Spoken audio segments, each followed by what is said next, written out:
ആരെയും പേടിയില്ലാത്ത സ്വന്തം സ്വാർത്ഥ താല്പര്യങ്ങൾക്ക് വേണ്ടി പ്രവർത്തിക്കുന്ന അമേരിക്കൻ പ്രസിഡന്റ് ഡൊണാൾഡ് ട്രംപ് പോലും ഭയക്കുന്ന ഒരാളുണ്ട്.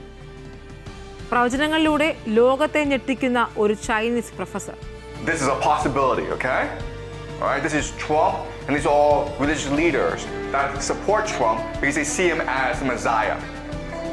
അതെ, ഇന്ന് ലോകം തിരയുന്ന ഒരു പേരാണ് ഇയാങ് സ്യൂക്കി.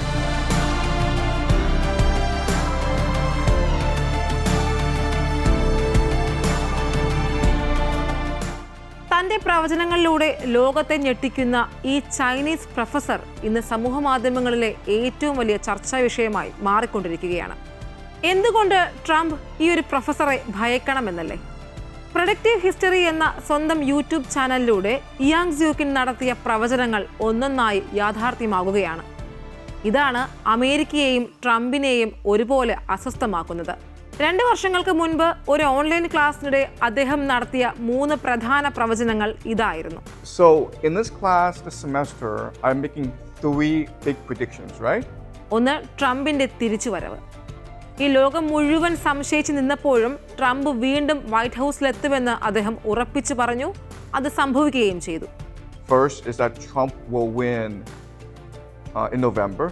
2, ഇറാൻ അധിനിവേശം. ട്രംപ് ഇറാനുമായി നേരിട്ട് യുദ്ധത്തിന് മുതിരുമെന്ന് അദ്ദേഹം പ്രവചിച്ചു.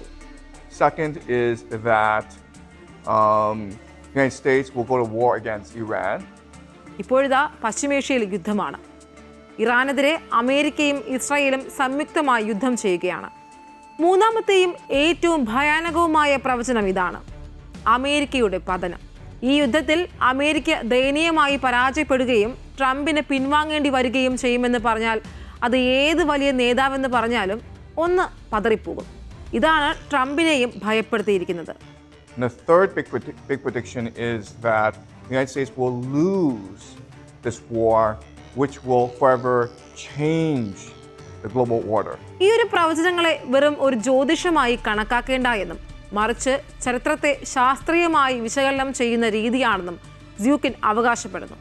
യേൽ സർവകലാശാലയിൽ നിന്ന് ചരിത്രത്തിലും ഫിലോസഫിയിലും ബിരുദം നേടിയ ഇദ്ദേഹം ലോക സംഭവങ്ങളെ ഭൂമിശാസ്ത്രത്തിന്റെയും ചരിത്രപരമായ ആവർത്തനങ്ങളുടെയും അടിസ്ഥാനത്തിലാണ് വിലയിരുത്തുന്നത്.